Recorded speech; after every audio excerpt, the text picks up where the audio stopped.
Joshua 3. Actually, ang chapter po na yan o parte ng Biblia dito sa Joshua chapter 3 is actually a passage of transition. Nagta-transition po ang nation of Israel from wandering in the desert for at least 40 years and now about to step into the promised land.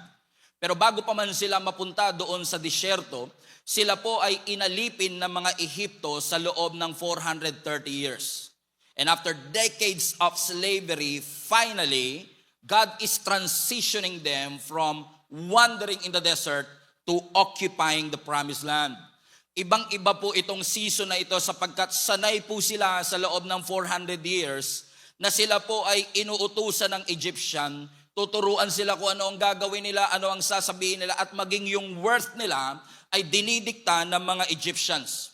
At dahil po sila'y alipin ng bansang ito, ang kanilang mga kamay ay meron din pong tanikala. Wala silang sariling kalayaan. Pero ang pinakamatinding bandage ng nation of Israel ay hindi yung tanikala sa kanilang kamay, kundi yung tanikala sa kanilang isipan. That's why nung pinalaya sila ng ating Panginoon because their groan reached the throne of God, humiling sila sa ating Panginoon, pinakinggan sila ng ating Panginoon. Ang sabi ng Biblia, imbis na dumaan sila sa shortcut, kasi magkatabi lang naman ang Egypt at Israel, pinaikot sila ng Panginoon sa wilderness, hindi dahil yun lang ang katangi-tanging ruta papunta ng Promised Land, kundi inalaw ng Lord na umikot sila para ma-unlearn nila lahat ng mindset ng Egypt na nasa kanila pa rin. Hindi porke kasi nasa labas ka na ng Egypt, yung mindset ng Egypt wala na sa'yo. At ang purpose ng Panginoon, tanggalin yung Egyptian mindset, tanggalin yung slavery mindset, kasi hindi mo madadala sa promised land yung mindset ng slave. Hindi mo ma-enjoy ang fruit ng promised land hanggat hindi mo binibitawan yung mindset ng slavery. And now, 40 years later, under the new leadership of Joshua, ang bagong henerasyon ng mga nation of Israel ay nakatayo ngayon sa edge ng Jordan River. Nasa wilderness, Jordan River, at tanaw na nila ang promised land. The promised land is already in sight. The inheritance is ahead. Pero bago nila maklaim at mapossess yung ipinangako ng Panginoon, they have to go through the Jordan River. Think about it. 40 years kayo nasa desert, 500 years na inantay yung pangakong ito because yung promise po na ito na mapupunta sa kanila ang promised land was actually given kay Abraham pa, which is 500 years ago. And from 500 years later, 40 years in the wilderness, 430 years in slavery, finally nakatayo ka, kita mo ang promised land, kailangan mo lang tumawid. Kita mo lahat ng ipinanalangin mo. Nariyan na yung sagot sa iyong mga panalangin. Finally, kitang-kita mo na ang Diyos totoo kung siya po ay mangako. Yun nga lang, after years of slavery and wilderness and waiting and wondering, for some strange supernatural reason, kung kailan baha sa Jordan River, dun sila gustong patawirin ni Lord. Kumbaga, pwede namang habang low tide, pwede namang habang summer. Pero sa dami, nakapag-antay naman na sila ng 40 years, 500 years pa nga. Ano ba naman yung mag-antay ng isa pa uling linggo bago tumawid ng promised land? And yet si Lord talaga, iba talaga mag-isip si Lord. Na kung kailan baha sa Jordan River, ang sabi ng Lord, ngayon kayo tatawid. At talagang sa dami-dami ng oras, pinili ng Lord yung isa sa pinaka-inconvenient na time para sila ay tumawid. Nararanasan nyo ba minsan yun mga kapatid, na malinaw naman yung pangako ng Lord, pero minsan nakakalito yung timing ni Lord. Matagal mong pinanalangin na ikaw ay ma-promote, nung nakuha mo yung promotion, natanggal naman yung ibang team member mo. Ang tagal mong pinag-pray na magkaroon ka ng breakthrough, pero kung kailan dumating yung breakthrough, pakiramdam mo hindi ka na-qualified. Ang tagal mong pinanalangin na magkaroon ka ng sariling trabaho, pero nung nagkaroon na nung sinagot na ng Lord ang kanyang pangako, dumadaan naman kayo sa pressure ng family. Kumbaga, kaharap mo yung promised land, pero nagtatanong ka, Lord, ba't ngayon? Lord, bakit ngayong season? Pakiramdam ko, hindi po ko handa. Dinala sila ng Panginoon sa isang inconvenient season, kung saan ang sabi ng verse 15, sa panahon na binabaha ang Jordan River. Now think about this. 500 years in waiting, 40 years in the wilderness, siguro habang nasa wilderness sila, pinag-uusapan na nila kung ano itsura ng promised land. Pinanalangin nila, pinangarap nila, and finally, nasabi nilang, totoo nga ang promised land. Gayunman, kung totoo ang pangako, totoo ding may baha. Totoo ang pangako ng Diyos, pero totoo din na ang path para malakaran mo yung pangako, you have to go through the flood. Kumbaga, totoo yung pangako, pero totoo rin na merong obstacle. Sino sa inyo nakakaranas po kayo ng problema? Lahat tayo dumaranas ng problema. Pero hindi ko rin alam kung bakit meron po talagang season sa buhay natin na binabaha tayo ng problema, if I say that way. I mean, lahat dumadaan sa pagsubok, lahat dumadaan sa challenge, pero minsan may mga pagkakataong parang binabaha ka ng challenge. Pero hindi porket may baha, wala na ang Diyos. The presence of the flood doesn't mean the absence of your God. So ibig sabihin, kung ikaw, kahit na sabihin mong, ang tagal kong inantay, ang tagal kong pinanalangin, ngayon ibibigay na parang pinapahirapan pa, yung baha na yan ay hindi senyales na dapat ka nang bumitaw. The flood is never meant for you to give up and to surrender. Ibig sabihin, hindi porket may baha, nagbago na isip ng Diyos. Hindi porket bumaha sa Jordan River, sinabi na ng Panginoong hindi ko na ibibigay sa inyo. In fact, yung baha na yan ay senyales na dapat magbago ang isip natin patungkol sa ating Panginoon, because pag tinignan mo ang Jordan River, imposible.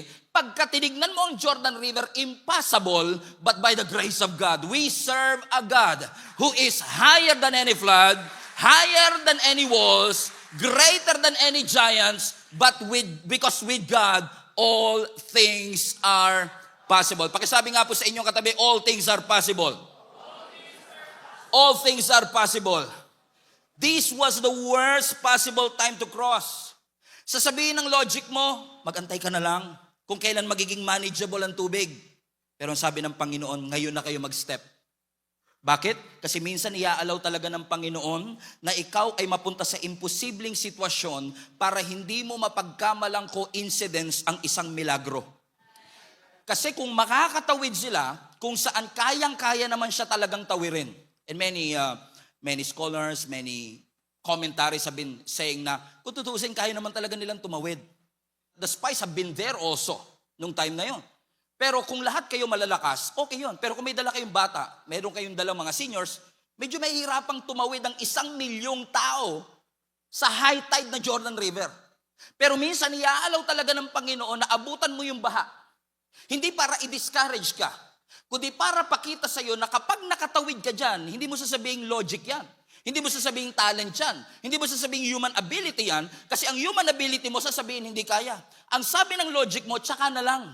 Ang sabi ng isip mo, parang imposible yata ito. Hindi nila pwedeng sabihin, kaya tayo nakadaan kasi nakisama ang panahon. Hindi nila pwedeng sabihin, nakatawid kami kasi manageable naman yung taas ng tubig. Kasi kung gugustuhin ng Diyos, hindi niya aantayin humupa muna ang baha. Because with God, your God, nothing is impossible. Amen? In fact, let's take it deeper. Do you want to take it deeper?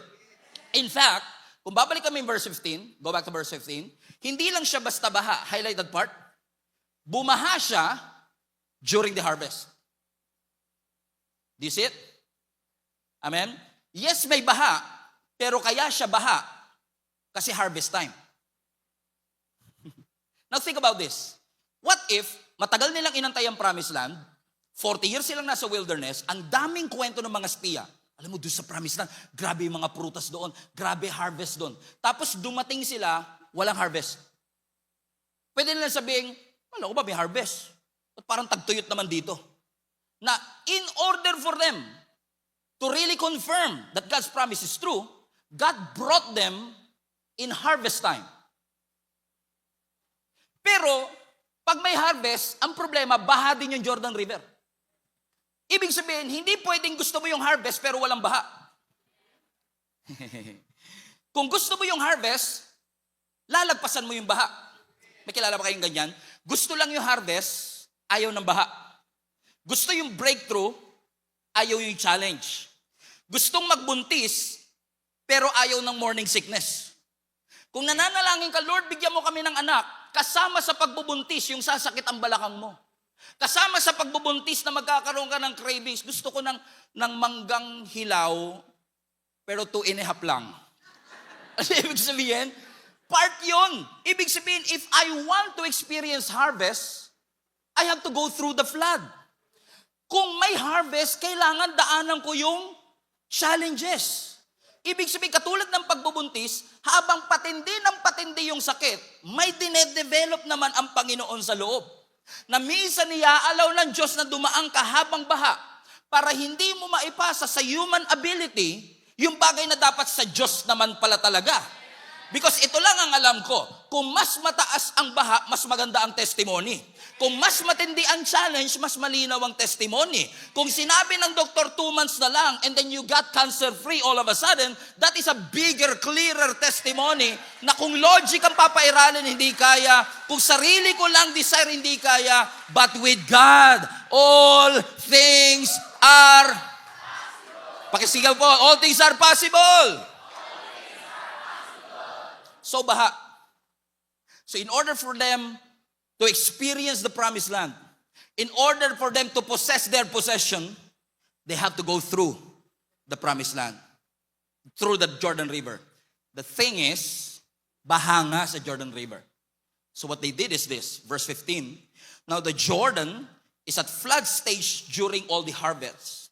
And yet, watch this, as soon as the priest who carried the ark reached Jordan, everybody read now, and their feet touched the water's edge, verse 16, the water from upstream stopped flowing. Baha. Okay? But sabi ng scripture, baha siya because it's harvest, and yet, as soon as, sabi ng scripture, nilagay ng mga priest yung kanilang paa doon sa tubig, huminto ang pag-anod ng river. Iba ito sa Exodus 14. Sa Exodus 14, nakaranas din ang Israelites ng Red Sea. Remember? Kung saan, Egyptians are behind them, the wilderness is in front of them, but what separates them from slavery to freedom is the Red Sea. Pero iba strategy ni Lord doon. Sa Exodus chapter 14, hinati muna yung dagat, tsaka sila humakbang. Pero dito baliktad. Para huminto yung tubig, kailangan muna nilang humakbang. So, if you want it to stop, you have to step. Okay? So, ganito yan. Ang sinasabi ni Lord, hindi mangyayari yung stop pag walang step. Nga lang minsan tayo kasi, gusto muna natin, stop mo muna, and then I will step. Kilala niyo si Abraham, di ba? Nung tinawag po siya ng ating Panginoon, same Abraham na pinangakuan nitong promised land. Di ba? Ang sabi ng Lord, you wanna leave your country and go to the land that I will show you. Leave your country and go to the land that I will show you. Question, ano po nauna? Go or show? Ibig sabihin, kung ikaw ay mag-go, God will show. Tayo baliktad. Show mo muna, Lord, and then I will go. So ganito rin yung dilemma nila. Lord, gusto namin pumunta ng Jordan River, pero hindi kami hahakbang dyan, baha eh. Malulunod yung ibang mga kasamahan namin, wala kaming salbabida. Pero if you want us to step, you have to stop. Pero ang sabi ng Lord, if you want it to stop, you have to step. Na para mas maunawaan ninyo, this is exactly what happened to them. Nagpatulong ako sa AI para ma-imagine natin kung ano exactly nangyari. Because sa Red Sea, nahatel, di ba? Pero this is completely different miracle.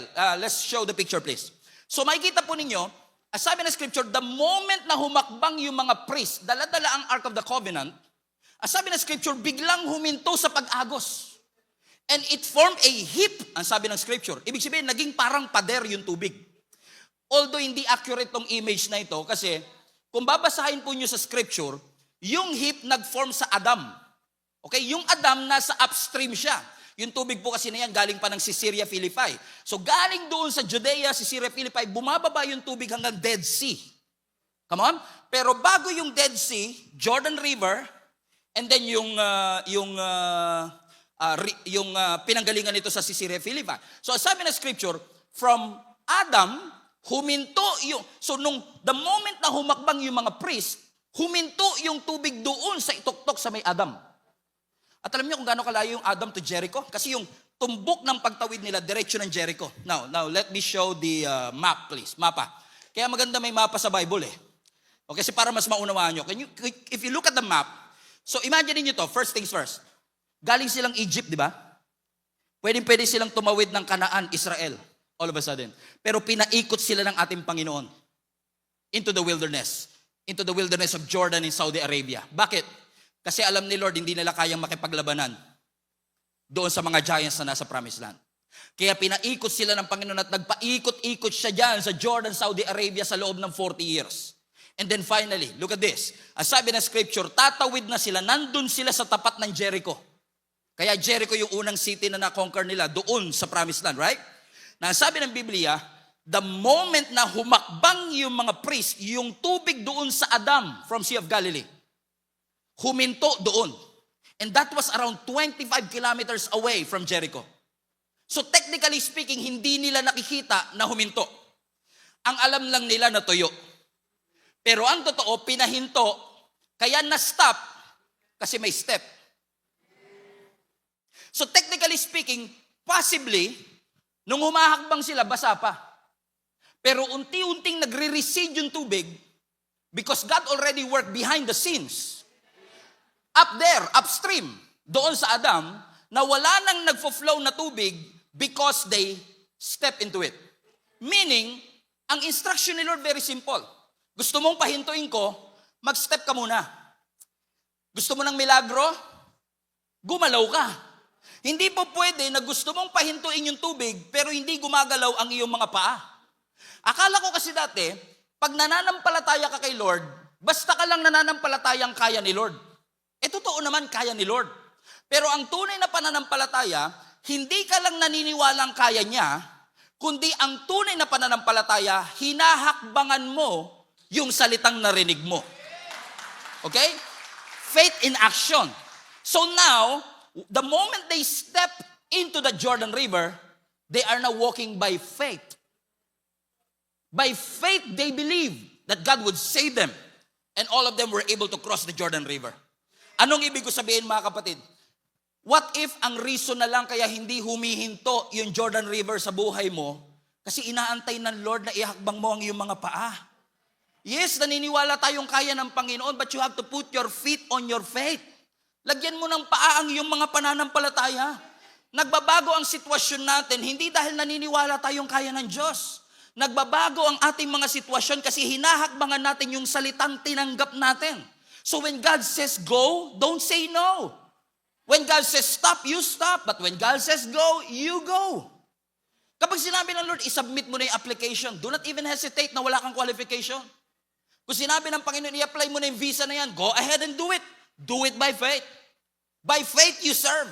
By faith you submit that proposal. What if ang milagrong inahanap mo, hindi na kailangan ng mas marami pang prayer? Yung prayer mo sinagot na. Hindi na kailangang dagdagan pa. Hindi mali. Hindi man nilang malalangin. Hindi man nilang mag-worship. Pero what if, imagine niyo yung mga priest. Lagay natin sa storya. Promised Land, Jordan River. And then yung mga priest, sabi nila, naniniwala ba kayong atin na ang Promised Land? Yes. Therefore, let's pray na pahintuin ni Lord ang baha. Amen. Okay, let's pray. Lord, open the river. Ginawa mo na to sa Red Sea. Open the river. 5 days later, hindi pa rin bukas. Kasi that miracle is not waiting for another prayer. That miracle is waiting for their feet to move. Because the moment their set foot on the Jordan River, all of a sudden, the water from Adam stopped flowing. So hindi dahil nanalangin lang sila, I'm sure nanalangin sila. But it's not more prayer. It's not, marami tayong mga panalangin, mga kapatid. Marami tayong mga dinidesire sa Panginoon na hindi na po nag-aantay ng additional pa. Try kaya natin si Pastor mag-pray. Total, malapit naman siya kay Lord eh. What if binuksan na talaga ng Lord yung pintuan, inaantay na lang ng Lord na pihitin mo yung doorknob? Amen? Ganito lang yan mga kapatid, ano? Kung nagpe-pray talaga po tayong mag-diet, kahit baguhin mo prayer mo, kung hindi mo babaguhin yung diet mo, walang miracle na mangyayari. Do you get what I mean? Kahit na binigay na ng Lord sa iyo yung trabaho, kung hindi ka nagising sa alarm clock. Amen? Sabi mo, ba't di ka nagising? Hinatak ako ng dyablo. Hindi, kama humatak sa'yo. What if yung blessing mo, promotion mo, nakaprepare na, hindi ka lang nagising? Because maraming miracle sa buhay natin, motion activated. Ibig sabihin, kailangan mong gumalaw. Hindi dahil yung motion mo o movement mo, you will earn that blessing and promotion, but because when you move, you position yourself to receive. Alam nyo, may wisdom po yung laging sinasabi ng mga nanay at tatay natin dati. Alam nyo yung pag tinanghali po kayo ng gising, naalala po ba ninyo yun? Diba? Pag tayo po mga millennial, alam to eh. Now, pagka tinanghali ka ng gising noong unang panahon, medyo sisigaw na yung nanay mo.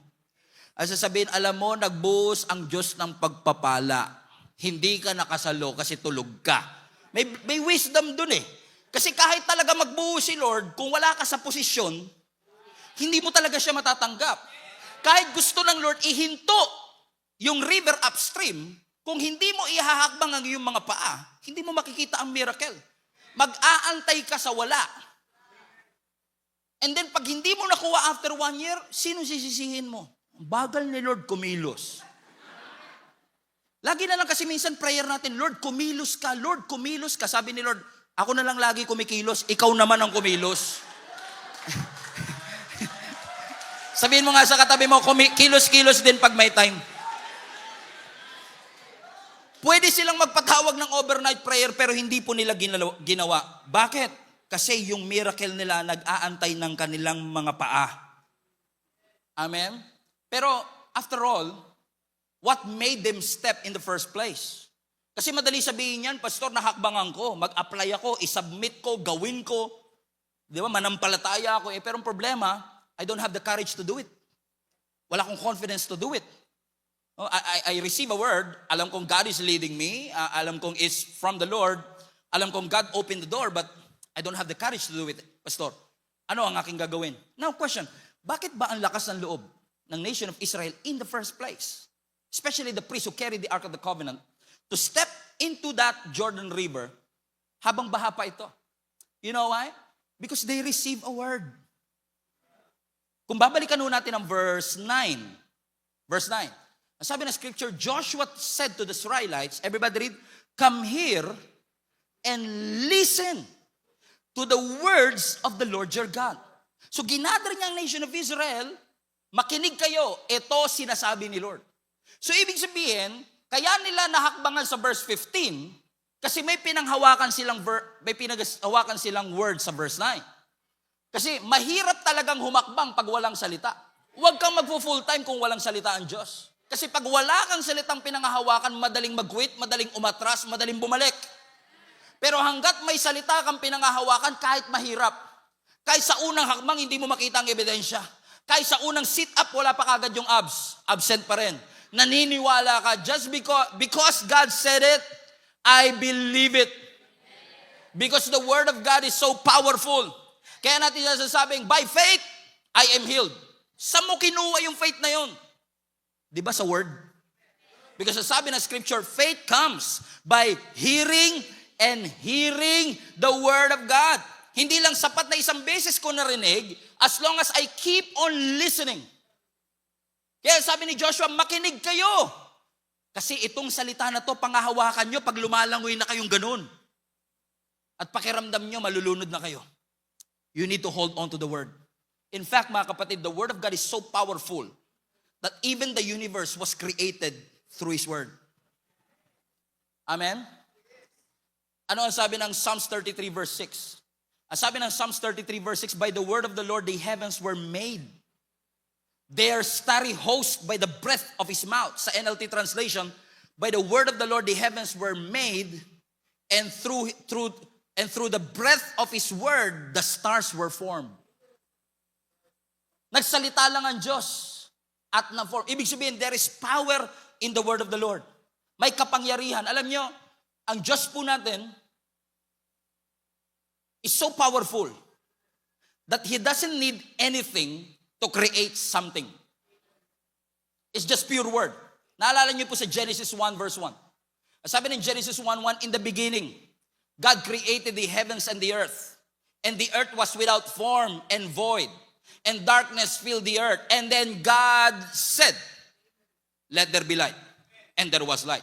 Hindi nagreklamo yung mga ilaw, sinabi, wala pong fuse, walang battery, walang kuryente. Because God said it.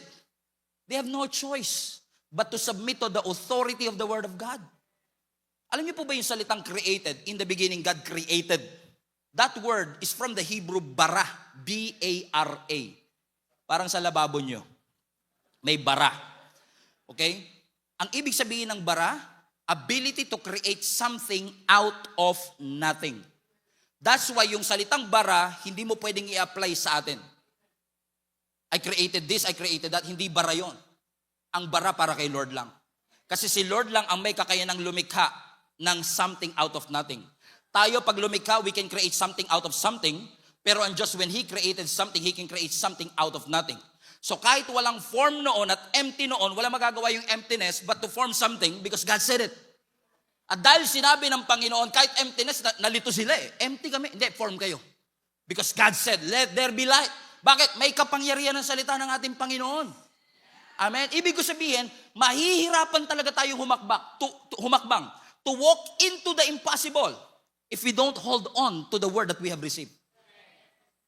I'm serving the Lord for 26 years and the very thing that I hold on to is the fact that God called me and I heard the word. Hindi po madaling maglingkod sa Panginoon. Alam ng lahat yan. Pero nakakapagtagal ka sa paglilingkod kapag meron kang salitang pinangahawakan mula sa Panginoon. Kasi ang tao may opinion patungkol sa iyo, ang tao may masasabi patungkol sa iyo, pero hanggat nakakapit ka sa salita ng ating Panginoon, marirealize mo na itong salita na to ang magbibigay sa iyo ng endurance para mapagtagumpayan ang lahat ng mga pagsubok na iyong pagdaraanan. So if the heavens were created because of God's word, that by His word, just because He spoke, lahat ng bagay, He spoke the universe literally into existence. The moment He spoke, the stars were born. Ibig sabihin ng creation, ang heavens hindi likha ng tao. Hindi boses, galing, abilidad ng tao. Salita ng Diyos. At dahil powerful ang salita ng Diyos, yan din ang ninanakaw ni Satan sa puso natin para ma-discourage tayo humakbang. Maraming tao nadi-discourage, natatakot, nagdududang humakbang. Kasi narinig nilang nagsalita ang Diyos, pero nakalimutan na nila nung nandun na sila. Alam niyo ko bakit? Kasi ninakaw na ng kaaway yung salitang natanggap mula sa ating Panginoon. Fasten your seatbelt. Papunta na tayo sa exciting part. Akala niyo po ba, si Satan is just after your joy? Joy is a fruit. Word is the root. So, he is not after the fruit. He's after the root. So, kung iniisip mo na yung joy kinukuha ni Satan, what if ang kinukuha niya talaga yung word na nasa puso mo na nagpo-produce kaya ka may joy? Do you think that Satan is just after your peace? Ninanakawan ka ng kapayapaan ni Satan? No. It's the word that you believe in your heart na ninanakaw niya kaya ka nawawalan ng peace. So every time maa-anxious ka, every time matatakot ka, madalas tanong natin, ba't ako natatakot? Ang magandang tanong, ano yung mga salitang dating pinaniwalaan ko na nakalimutan ko na ngayon? Kaya nagpo-produce ito ng takot. Ano yung salitang ninakaw ng kaaway sa puso ko? Kaya ngayon wala akong mapanghawakan sa gitna ng kalungkutan. Kasi kung nandun pa rin yung salita, kahit malungkot, you will hold on to the truth of God's word, that He is close to the brokenhearted. That if you cast all your cares upon Him, He cares for you. That when you come to the Lord, even though you are tired, come to me all of you who are heavy laden and I will give you rest. So kahit pagod ka, when you remind yourself of that word, dahil may pinangahawakan ka, nananatili yung peace. So kapag nawala yung word, nawawala yung peace. So if the word stays, the peace stays. If the word stays, that courage stays. If the word stays, the fear loses its grip. That's why si Satan ang unang inaatake niya, yung salitang na-receive mo. Balik tayo sa Genesis. Genesis chapter 3. Yung ahas, lumapit kay Eva. Kung meron man pong similarity. Ano ang sabi ng ahas kay Eva? Did God really say? Ang unang inaatake ni Satan, yung salita. Gusto ni Satan magduda ka sa salita. Kasi the moment na nagduda ka sa salita, mawawalan ka ng courage na humakbang. Kasi madi-discourage ka. Discourage, nawala yung courage. Nawawala yung courage mong humakbang kasi nadi-discourage ka kasi yung word na tinanggap mo, kinuha ng kaaway. He will make you believe na hindi naman totoo yan. Remember Jesus Christ, for example. Si Jesus Christ po, He was baptized on the same river, Jordan.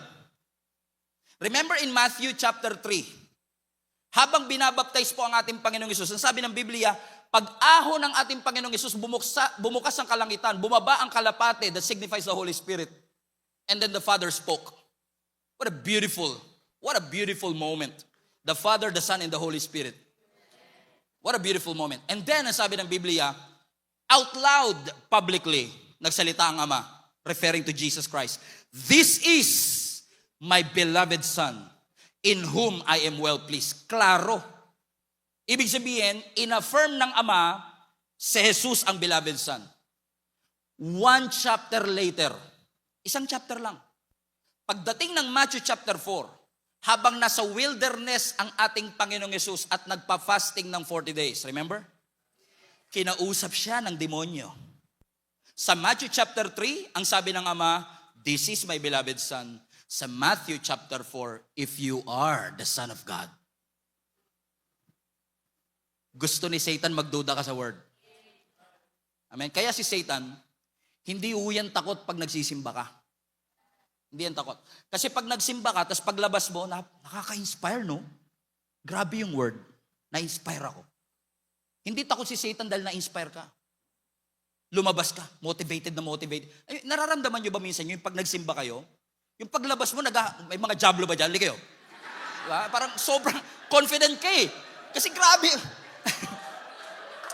Diba? Alam niyo ibig ko sabihin, dati ikaw yung lumalayo sa jablo, pero pagkatapos mo magsimba, asa kayo mga jablo. Hindi kayo. Ikaw nag-ahamon kasi talagang motivated ka ng word. Pero Satan is not threatened when you're motivated or inspired. Threatened si Satan pag nakatanggap ka ng salita na pangahawakan mo. Kasi pag yung word na yun nanatili sa puso mo at nag-ugat, lalago. Pag lumago, magkakaroon ka ng courage to walk into the impossible. Amen? Kaya minsan, pagpunta mo sa church, topic natin, Romans 5. God loves you. Pinatawad ka na ng Diyos. Salamat po. Nasa CR ka pa lang. Sabi ni Satan, pinatawad ka ba talaga? Ikaw naman, o nga no, pinatawad na nga ba ako? Nagtaka ka din eh.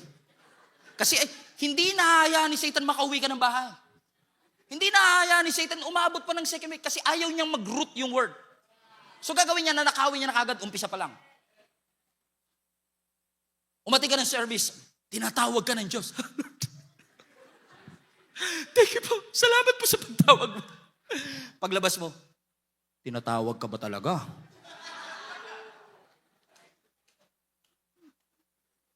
Hindi naman nila alam yung mga kasalanan mo. Paano mo sasabing tinawag ka? Ang mga tinatawag lang yung mga magagaling at mahuhusay. Hindi ka qualified dyan. Oo nga no. Tinawag ba talaga ako? Amen? Sabi ni Lord sa'yo one Sunday, kasama kita. Tuntua ka. Sabi ka, kasama mo ko. Wala ka pa sa labas.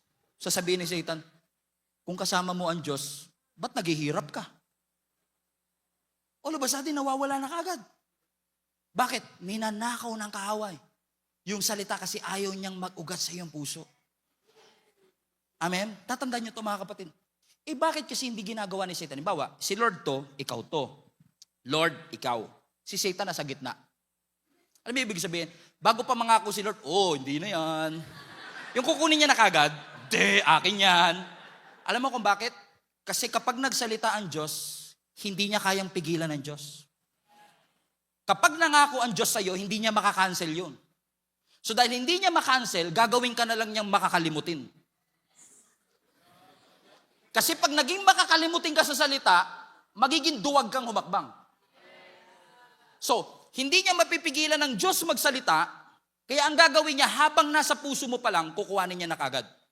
Kasi once na nag-ugat siya, mahihirapan na siya. Amen. Kaya ang gagawin ni Satan, wawasakin niya na testimony mo habang teenager ka pa. Kasi alam ng Diyos, pag natuto ka na mag-preach, pag natuto ka na magbasa ng Bible, pag natuto ka na mag-evangelize, mas mahihirapan siya, pabagsakin siya. Sabi niya, maganda potential ng batang ito, may pagtawag ang Panginoon dito, ngayon pa lang wasakin na natin ang future niya. Bigyan ng lalaki yan.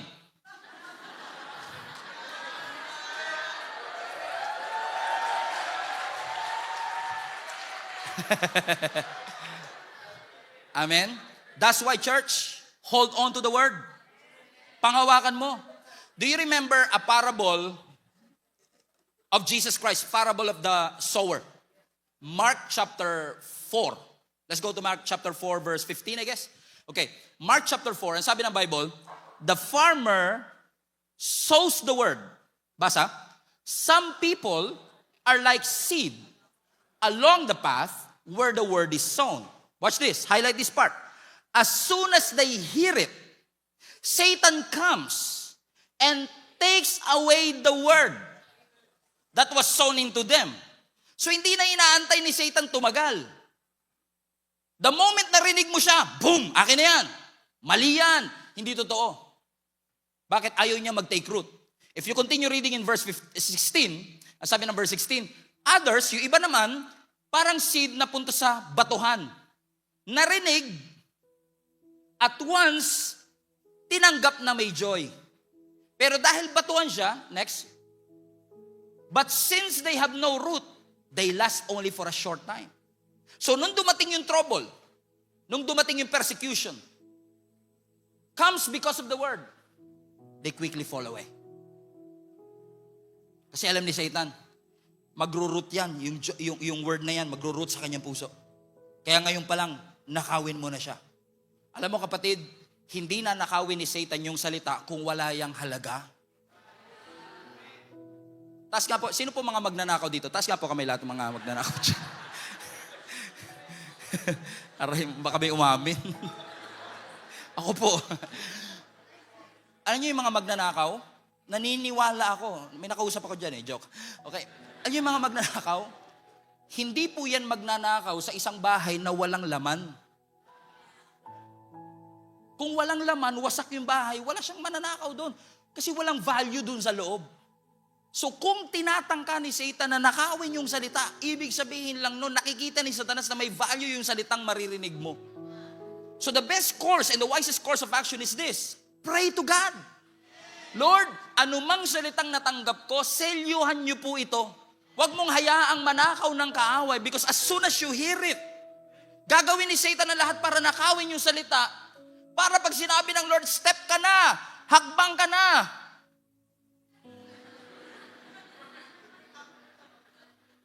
Naalala niyo po si Peter, right?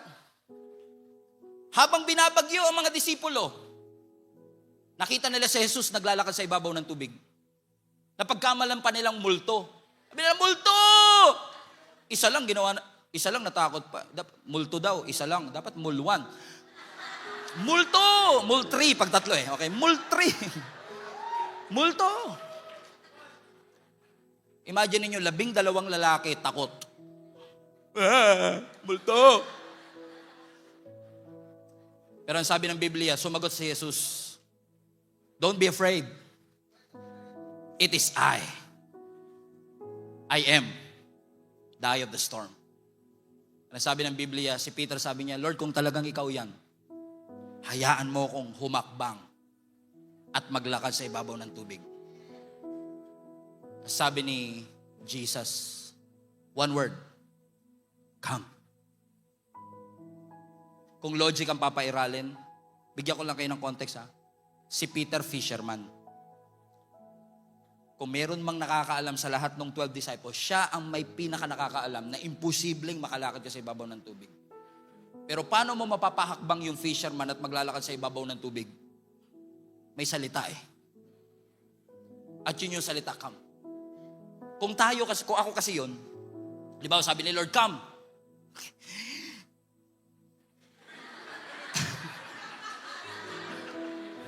Lord, bago po ako umakbang, tawan-tawa yarn.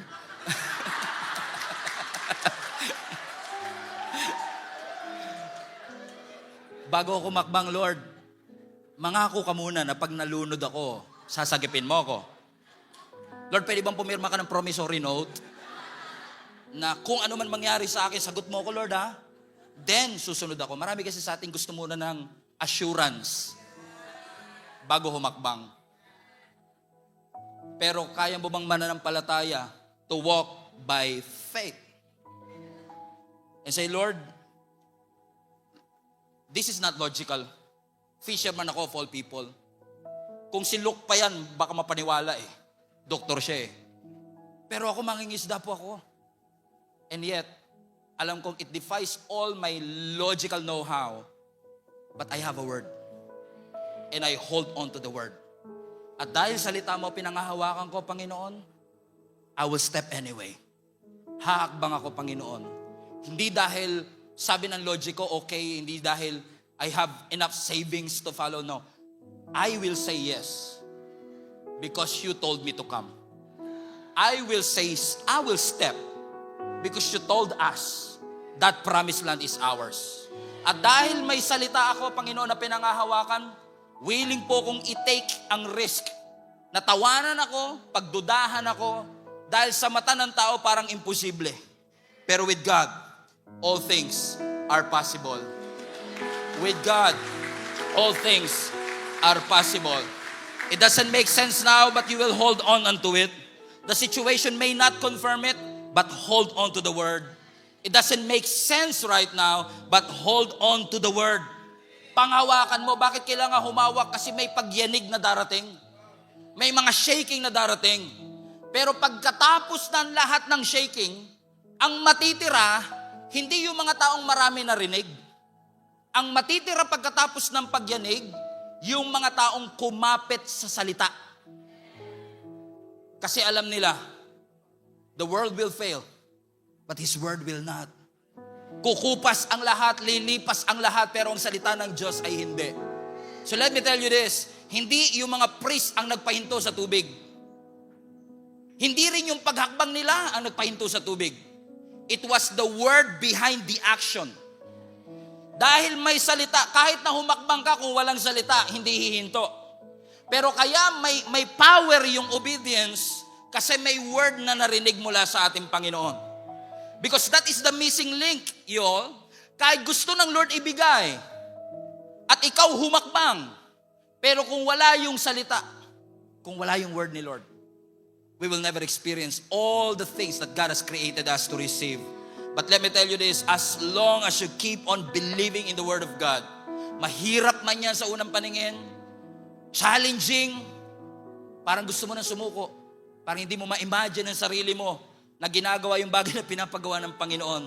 I wish I have time to discuss all of these things, but the very thing that you will hold on to when things are rough and tough, when your backs are against the wall, is the fact that I receive a word. And because I receive a word, I hold on to the word. 5 years later, 10 years later, 20 years later, nagsasuffer ka, nakangiti ka pa rin, nagsasuffer ka, pero nakatayo ka pa rin. There's no guarantee that there's always a breakthrough on this. Pero ang alam ko lang, if you hold on to the word, He will never abandon you. He will never leave you. Kasama mo siya. Kasama mo siya dun sa pagtawid. Tanong sabi ng Biblia, pagkatawid nila, all 1 million of them tumawid sa Jordan River. And they made it to the promised land. 500-year-old promise. 430 years slavery. 40 years in the wilderness. Finally, we're here. Not because we're good. Not because the priest stepped into the Jordan River, but because we listened to Him. Kung ako, papakinggan ko sarili ko, papahupain ko muna yung baha, mas madaling tumawid. Pero the fact na nakatawid sila ngayon is a miracle. Hindi mo pwedeng sabihin logic yan. Hindi mo pwedeng sabihin leadership ni Joshua yan. Hindi mo pwedeng sabihin magaling kasi silang lumangoy. Hindi. Wala lahat yun. Pero ang meron lang, may salita silang pinanghawakan. Sinunod nila yung salita, kahit illogical ang timing, kahit parang hindi nasa tamang panahon. And what happened? They experienced a miracle. They walked into the impossible. And literally, the impossible because of the Word of God. Can we just stand to our feet? Tayo po tayong lahat.